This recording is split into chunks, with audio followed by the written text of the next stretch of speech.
All right. It is no secret that I'm absolutely thrilled working with you on this project.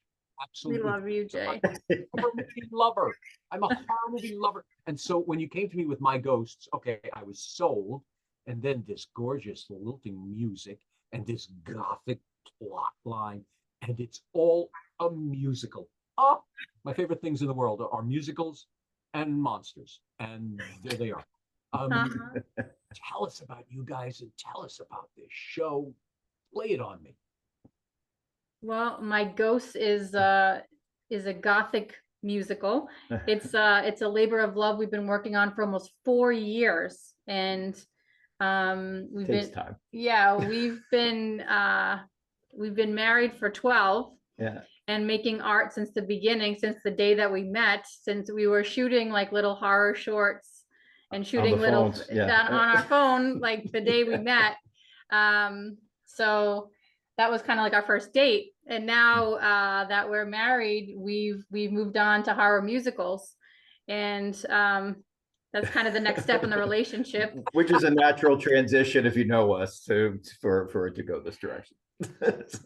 So we've just been honestly, we've been having so much fun. Yeah. I started writing, it started off with one page, and it didn't seem like one page was really going to go anywhere. And I said, wouldn't it be cool if this page, I started writing dialogue and other things that I was writing, and I'm like, dialogue seems to be coming out. Maybe I should just go with this, just run with it. Right. So I just was like, okay, I wrote one page and I said, wouldn't this be cool if it had a song to go with it? I told Dave the idea, and then he started running with the music right away. And the first thing he wrote was "Don't Die with Your Music Inside You." And people, I was like, well, that's a catchy title, I think. And I like that. One thing that I feel is my zone is that it's like, sort of like dark messages in these like melodies like that. So it was just like when that idea came up in that title, then we were off and running. I felt like that was really good. The title also has this prophetic feel. Okay, we're talking more a bit about death, but don't die with the music in you. Yes. That's like this perfect allegory of anyone's life. It's like, don't let your passion, don't let your heart go without expressing it. Don't hide yourself. So that's absolutely wonderful. The pictures of all of you I see all over your Instagram and everything like that. You're modeling fangs, and there's a skull too, and there's an apple being held by skeleton hands next to your Halloween. Hello. So like this is a thing in you. So you're probably having a blast putting this thing together. Yeah. We have a lot of fun doing this. I mean, Halloween's coming up, and I've got capes, and I'm very excited to put them put them on. And we like to put a keyboard outside and scare the kids in the neighborhood with organs. It's just it's the most wonderful time of the year in this house. Every day's Halloween for us. Yeah, right. Gorgeous.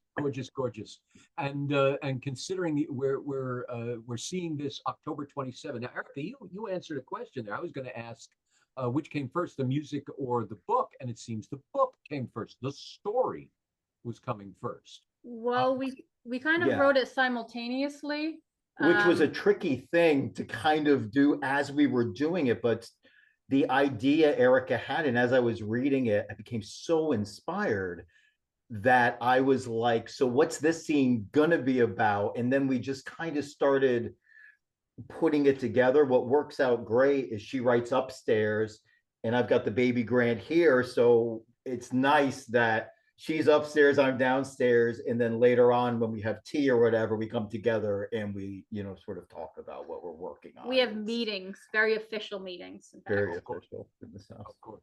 I could see it starting beforehand. Erica, I could see you in your office typing and saying, I have an idea. Shakespeare is going to be in this somewhere. And David, I could see you down there go, there's a song that comes out. Yes. Yeah, because I can hear him playing from upstairs, and I'm like, Yeah. And that makes you write the next scene. Yeah. And you tell him, and he writes the next song, and that makes.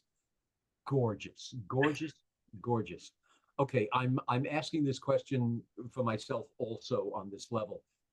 Why gothic? Why horror? Why all of this? Believe me, I'm not pointing the finger. If you know me, you're please. But I'm always fascinated. What draws people to the macabre? And considering it's all over the place here, what drew you to the macabre? Well, I mean, for me, I've always been interested in the macabre since I was a child. I mean, I started reading Stephen King when I was less than 10 years old and went through the whole collection. So something about the macabre always drew me in. And, you know, I write wills, so I deal with death every day. I go to cemeteries and read the gravestones. I mean, it's just something about it for me that, and I honestly find hope in it. And I like the fact of putting death out in the open, that it should be discussed, you know, it should be celebrated. And it's not something that I like to brush under the rug or keep in a box. So that's really how I came to it. But Dave also. Yeah, for me, I watch a lot of late night horror films from the 1920s and 30s. Vampire is definitely one of our favorites in this household. Great one, yes. And I mean, one beautiful gift, Erica got me Dante's Inferno, which was a wonderful gift. And then I wrote the song Hell Hath Fury right after that. So it just seemed like, and then I'm like, yeah, I think she's the woman of my dreams. This is perfect. It just was this perfect connection, but we really just love things like that. The gothic horror, there's a romanticism that goes with it. The original Phantom, of course. I mean, so, you know, even movies like M, you know, that have so much suspense and like brilliantly acted. There's this message behind it, and I believe that's kind of what really draws us together, is we have this connection with this, and it's a joy to just use that as inspiration and to put it in art. And so there's a line in M where Peter Lorre, and I saw the German version, so I can't necessarily pronounce it, but he's looking at one of his victims and he goes, "Oh, that a schöne Balloon, that's a lovely balloon you have." Then there's a cutaway and you see the balloon floating. Yes. Yeah. Feeling. I was 7 years old when I watched my first horror movie, and I was terrified. And I don't know, I don't remember the bridge between being terrified at The Mummy's Hand, starring Tom Tyler from the 1940s Universal Mummy series, to me adoring it, but something happened. Yes. Erica, you write wills? Yes, I write wills. It's kind of fitting for me. I mean, just being interested in that side of life. And I like to think of it as helping people come to terms with not only their stuff, but you know, their mortality in some ways. And their will is just part of it. Yes. Bring up a wonderful concept. You can't cheat death. You know, I think all of these gothic things we see, all of these horror things where something comes back from the dead, however they do it, it's our psychological thing of saying we don't want to die, but we're going to. That's it. Whenever it happens, that's fate. But we're going to. And if we can conquer the fear of it, then I think life would be much easier. And you both not only have conquered it, but you've musicalized it. Okay, so tell us about My Ghosts. Tell us about this amazing musical happening. So My Ghosts, it kind of goes off what you just said, Jay, that we started talking about, you know, this near-death experience and started the one page of My Ghosts, right? I was reading about, you know, this near-death experience with one of my favorite authors, and I started thinking, okay, if you're faced with this diagnosis, then you only have a short time to live. How would that affect you? How would that change everything? And I started to think, you know, the inner critic is such a big part of my life. and David's too. So I started to think Writers in general. writers yeah. in general. Yeah. And I started to think like, okay, what if there was a limited amount of time left? What would you say to your inner critic? You know, would that relationship change? And so David and I started talking and saying, we were calling them the judge, jury, and executioner. Right. In You the know, beginning. that was the inner critics in the beginning, because I was like, wouldn't it be funny if an artist Yeah. and the inner critics had this kind of, you know, had this interplay, and that was the story. Right. And then so we didn't know what to call them in the beginning, so we were just saying judge, jury, executioner, JJE. Yeah, JJE was their name. You know, that was who they were for a while, and then they took shape as Shakespeare, Marlowe, and Wilson, Right. because we were like, okay, so who would this famous author see as their inner critics? Their own, you know, idols as far as writers, maybe that's their inner critic. So that's how the judge, jury, and executioner became Shakespeare, Marlowe, and Wilson. But in the end, Shakespeare, Marlowe, and Wilson end up being the judge, jury, and executioner.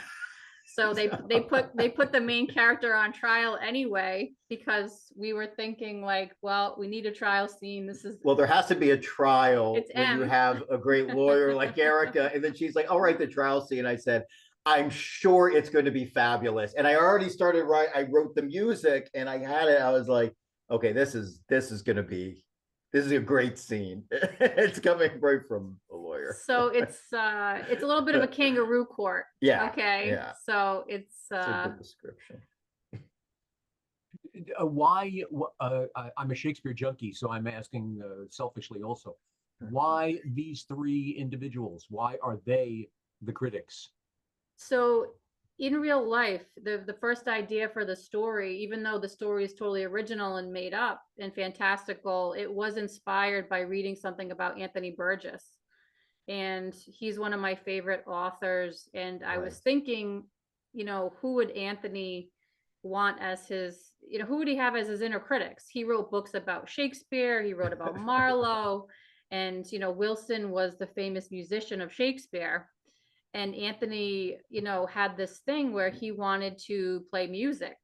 So that's how that came about, where I was thinking like, who would be sitting around with Anthony criticizing him? And that's how it got to Shakespeare. So yeah, and if I can just say, like, what was interesting is when she told me the premise, he's a famous writer who wants to be known as a musician. That's actually true. It's been documented that he always wanted his music, you know, to actually have more of a life. So then I'm like, and she's like, well, who do I know who could do that? Composer, a guy like that. So it was, I was excited when I first heard the premise of it. I said, this is great. That's great. That's great. And it's very funny that you have Shakespeare's musician, and then there you are, the musician of the writer. So you're both connected that way. So I think there's an irony in there somewhere.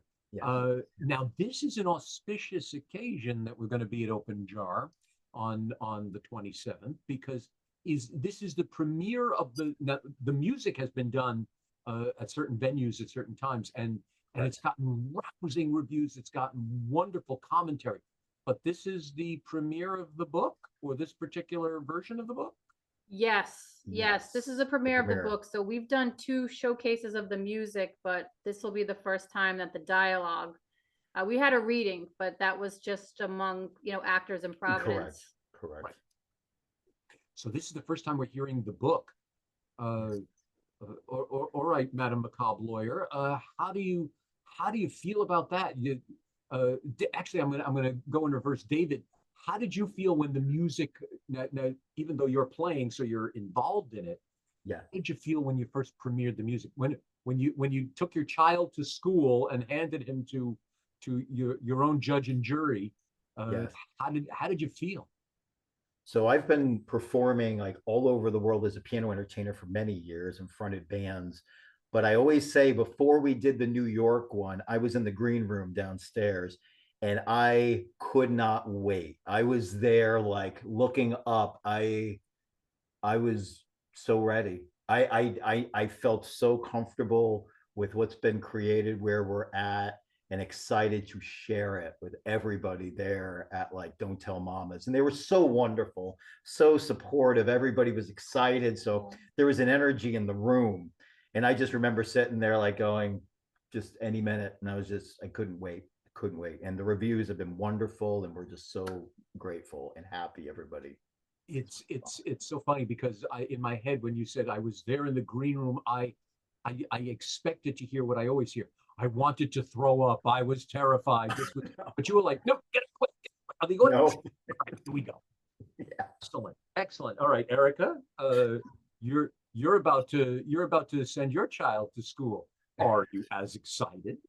I'm honestly, I'm so excited. I was more terrified in the beginning when I first pressed send and submitted it to my, one of my writing mentors who's been helping me, from there's a writing center in Boston that I went to when I was in college, and that's where I met him, and I still meet with him today. And when I pressed send and he was the first one to read the draft after Dave, it's been through 70 drafts now. Sure. But sure. So 70? Been through 70, but draft 1, that was the most terrifying draft. And after he read it, and of course, I was thinking, well, he might be a little biased, right? So, I don't know if it's any good or not. So I sent it to my writing teacher, and he critiqued it and everything. And I was like, but he didn't say anything like really negative about it. He just gave, constructive criticism. Sure. So I think that gave me relief. I'm like, okay, all right. I shared it with one person, so that made it easier to share with 2 people, 3 people, Sure. 10 people. I had to send it to all the actors. Mhm. Pressing send to give it to all the actors, that was terrifying. But now I've done it like 3 times. So Yeah. it gets easier. Yeah. Okay, in terms of getting easier and terrifying, it's one thing to perform other people's work. It's one thing to perform in cabaret settings and things like that. But you two have sat down and wrote a full-scale musical. Right. Correct. What level of courage? What did you need? What inspiration did you have to say, okay, time for a full book musical that we could probably put off or on Broadway? What inspired you to take flight on that level? So what's interesting is the music started coming really quickly. Like once the first song started, it was 1, and then it was 2, then 3. And I remember within a month, it was like, we just started getting steam. And I've fronted bands before. One of them was a dark theatrical band where I had makeup and a cape, of course, and like cast iron candle stands. And I was like this dark keyboard priest on stage, which was wonderful. But we always wanted to go more theatrical, but it was like to write in the sense of, I've always like one song I wrote a long time ago was called Wasteland. So one was called Animal Farm. So very literary, like kind of taking that. So once there was a story, it was a challenge and exciting to see her vision, the story, and then the songs just started becoming different style songs. There's some songs like that the critics do that is like I guess I would say Cole Porter-ish, kind of like sort of like I Have a Rag. And then what Cab performs, it's dark and very romantic melodic music. So it just was so much fun and so exciting to see it come together. And I was like, is this gonna work? Like, are these 2 styles gonna marriage together within a show? And luckily enough, the response has been wonderful. So well, Jay, we showed it to a psychic medium that we know. So that's how we got real approval, because David played the music for him, and he said, do you play on Broadway? And we were like, well, not yet. And he's like, well, you should definitely play on Broadway. You should definitely play on Broadway. And I was like, Broadway, interesting. And so I told some people when we did Don't Tell Mama, I told some people in my family, well, it's off Broadway, and they thought we meant Broadway in Providence. In Providence, there's a Broadway right near our house. So they were like, "Oh, on Broadway." Right. I was like, "No, the other Broadway." The So real one, yeah. the There you go. real Yeah, one. yeah, the real So one. it was our friend who's a psychic that really gave us the idea to think about a Broadway musical in that way. Even the creation of this has this otherworldly feel. Most people, okay, I'm going to my college professor, I'm going to my writing team, I'm going to the producer or whatever. No, you're going to a psychic. Yeah. Oh my gosh. And David, to answer your one query that you had there, you're absolutely right in your theme. Of course, this man who's still alive, but worry about his mortality, of course he's going to write heavier material. And of course, the ghosts are going to have fun material. They're ghosts. They don't have to worry anymore. That's right. I think you're giving us this parable of death and beyond, even in the type of music you're doing. Thank you. Yeah. I can ask this of both of you because you'd understand this. It's not one I could just ask in general of movie lovers in this case. Sure. What's your favorite macabre genre? What if you had to a go-to kind of horror film or macabre film, what would it be? Well, I know, but you want to go first? I would say vampires, vampiric, classic, vintage, noir, vampiric tales, and Bela Lugosi classic, and obviously, but yeah, vampire is definitely one that's very dear to me and close. I love 1930s. 1930s German expressionism. German expressionism. Oh my goodness, that's a fine wine. And it's interesting, you both like the real retro. You both really like the black and white era. Yes, silent movies. Yes. The silent movie, Vampire Nosferatu, Absolutely. The Cabinet of Dr. Caligari, that, and then Yes. into the universal sort of Bela Lugosi, Boris Karloff eras. Correct. Really interesting. So we're expecting a real classic from this. We're expecting, and it's in color. So ironically, you're hitting my favorite. You're hitting I love the Hammer film look and feel, that accessible gothic. That the vampire is just a little more warrior than a feat. Yes.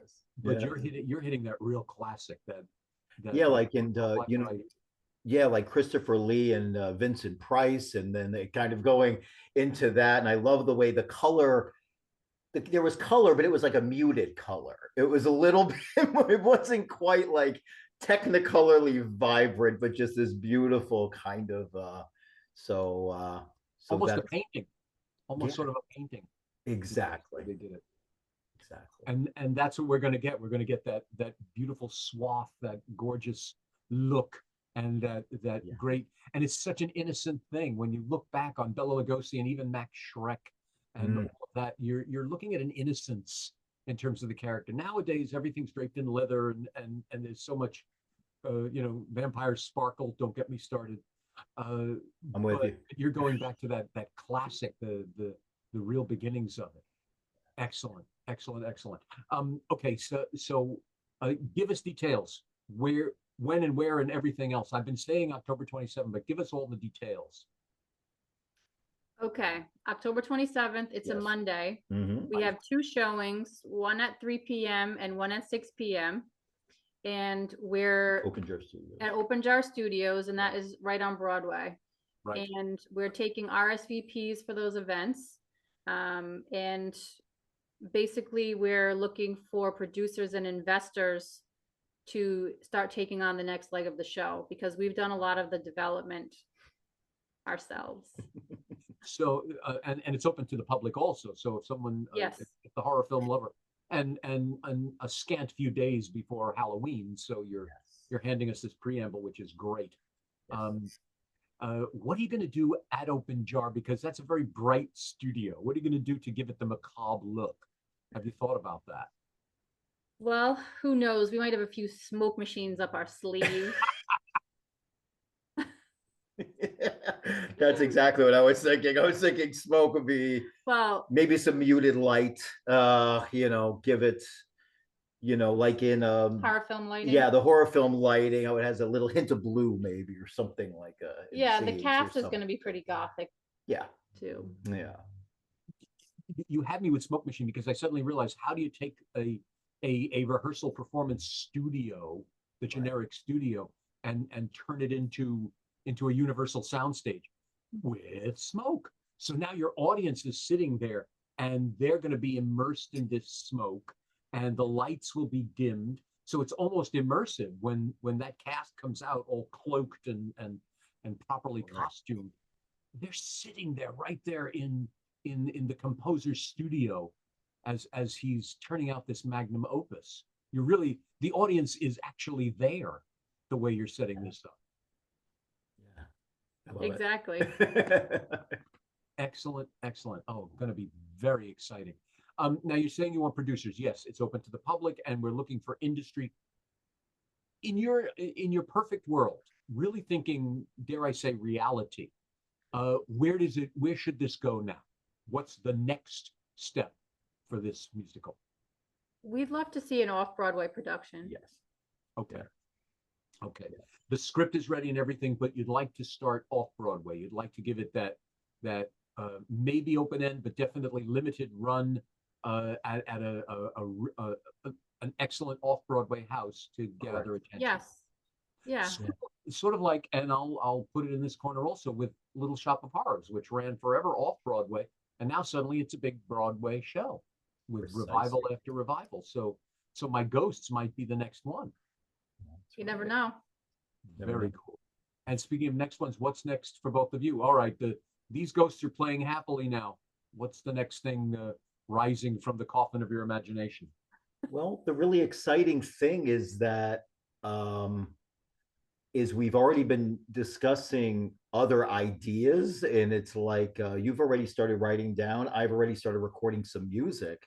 My Ghosts, what's interesting is since it's a musical, as the script was being written, I had ideas for more songs. Some of them I thought could potentially be for another thing, but sure enough, just magically, I guess, or mystically, it ended up being for the show. So I'm constantly writing. I write every single night. I just hit record on my phone, and I record ideas all the time. And Eric has been coming up with ideas for the next. We just want to keep doing it, right? Writing the next one and go on from there. Yeah, I've already written a couple of scenes for the next one. Excellent, excellent. And I know the answer to this. You having fun? You still enjoying working together? Yeah, we love It's working wonderful. together. It's wonderful. It's really a bonding experience. Yeah. And I think we've learned so much about ourselves and about each other as part of the process. I mean, even being together 12 years, it's amazing to me how we can still keep removing barriers from between us and getting closer, and growing our relationship by doing That's this lovely. project together. Yeah. Well, it makes total sense because your projects are fantastical. So you have to open your mind, open your heart, the whole work. So you're coming at this totally open-hearted. So of course it's going to be this wonderful dance that you have between you. I think it's absolutely marvelous. A lot of times partners, there's boundaries that they have, or they're separated in what they're doing, but you're flowing together beautifully with this. So of course I can see so much work coming out of both of you. And I'm thrilled because you're going to be the Stephen King of the musical theater world. We're just going to have all of these gorgeous, ghoulish things. Yes. I'm thrilled. One of my clients right now, Len Cariou, is in his show, and Nice. and I'm utterly amazed because Len Cariou was in Sweeney Todd, and Sweeney Todd The was original musical I ever saw. My father took me to it because I loved horror movies. And he said, "You're going to kick out of this. It's a ghoulish thing." And he took me to it, and it made me fall in love with the musical theater. Yes. So I'm thrilled to hear that there's so many more otherworldly pieces out there doing this. Now I'm going to say that scary word, but we've been saying it on other people's work. How about this? Movie? Could this be film?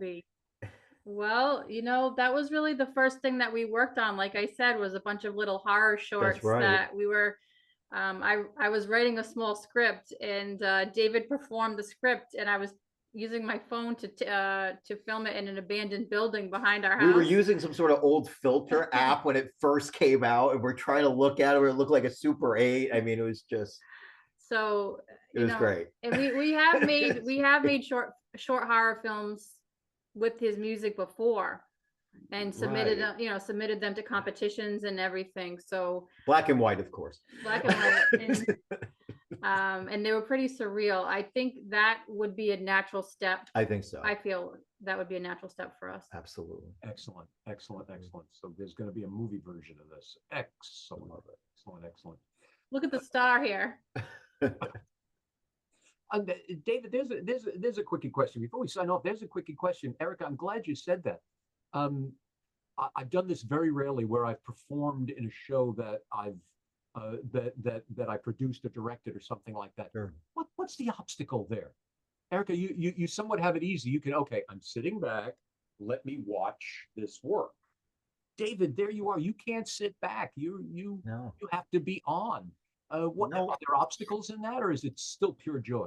Well, I mean, it's obviously a pure joy, but the one thing that I've always felt most comfortable is, even as a piano entertainer, is getting people to sing along. That's always been kind of something I was good at. I always said when I play piano and sing, it's like breathing. I can close my eyes and do it. If I wrote the piece, I feel that so comfortable. But getting people engaged and to come along. And I love how in this show, we have audience interaction where he looks out at the crowd. So I'm just reveling in that, in being able to do that with this character and with the music and with this show. That's great. That's great. Very exciting. And there you are in your top hat, being part of the action. I love it. I think this is great. I can't wait to see it. I'm sorry I missed the when it was at the cabaret. Unfortunately, health dictated that I wasn't going out at that point. But now I'll be there in my own black cloak. Wonderful. To watch this. Can't wait to see it. You have a perfect space for it. Open Jar is right there on Broadway, so it's sort of like the premonition. This is where it belongs. So this is where we're showing it. It's the first time we're hearing your book, Erica, and I think that's wonderful. And it's going to go beautifully with this music. That's David's. Wonderful. Can't wait to see it. I wish you all the best with this, and looking forward to a wild ride.